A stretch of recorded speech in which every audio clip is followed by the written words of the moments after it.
اداکارہ حمیرہ اصغر کی لاش اس کے بھائی نے کراچی سے وصول کر لی۔ اب سارے ٹھنڈے ہو کے بیٹھ جاؤ، اس ٹاپک کو چھوڑ دو۔ اداکارہ کے بھائی نے بتایا کہ وہ لوگ ایک دم سے شوق میں آ چکے تھے۔ کچھ میڈیا والوں نے کالز پہ کالز کر کے ان کے والدین کو تھریٹ کر لیا تھا۔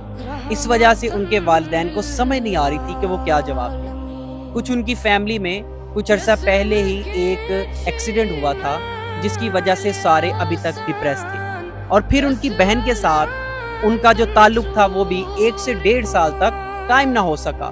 ان کی بہن کے ساتھ ان کا کوئی بھی رابطہ نہیں تھا۔ اب اس بیان کے بعد بھی کئی لوگ ویڈیوز بنا رہے ہیں کہ اس کا بھائی جھوٹ بول رہا ہے، اس کا بھائی بات کو کور کر رہا ہے۔ اور بھائی اگر وہ بات کو کور کر رہا ہے تو کرنے دو، اگر کسی کی عزت بچتی ہے تو بچنے دو۔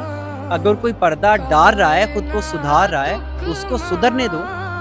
تم کون ہوتے ہو فیصلہ کرنے والے کسی کی جزا، کسی کی سزا کے اوپر؟ سب سے پہلے تو یہ بتاؤ نا مجھے، تم کیا خدا ہو؟ تم خدا کے منتخب کردہ بندے ہو جو دنیا میں سرٹیفکیٹ بانٹ رہا ہے؟ اور خدا را تھوڑی سی شرم کر لو۔ اب ویوز کی لالچ میں کئی لوگ یہاں پہ کیا کرتے ہیں، اتنی غلط نیوز سپریڈ کرتے ہیں، اتنی غلط نیوز۔ ابھی کل میں فیس بک پہ دیکھ رہا تھا، ایک بی بی جو ہے وہ بتا رہی ہیں جی اس کا قتل کس نے کیا، اس کے تو اتنے بوائے فرینڈ تھے، یہ تو فارم ہاؤس پہ جاتی تھی۔